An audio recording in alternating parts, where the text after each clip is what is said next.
dòng ca lâu va hung hồ lội thi bất cơi là nhìn cả hình vui đây phân pi nắng lâu bèo tình đằng kín đây lâu bất cơi cái in sung hi nắng mà lung tây buồn nói gần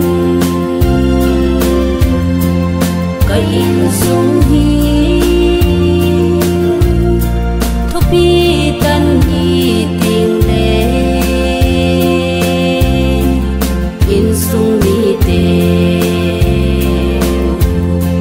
ikim đi ven hôm con vai chỉ phật hi tới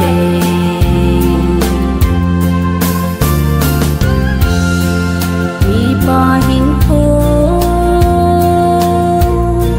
cái mây tôi in sung mi ở kim đã đem cho ni tiền đê tiền hiệp bờ giờ in câu đi tiền lệ cho đi tiền lệ phật về đơn tiền bậc cơi cái in sung hi nắng mờ lung tây buồn nói gần cái in sung hi bi tân đi tiền lệ in sung mi tê ikim đi ven như hôm con vai chỉ phật hi tới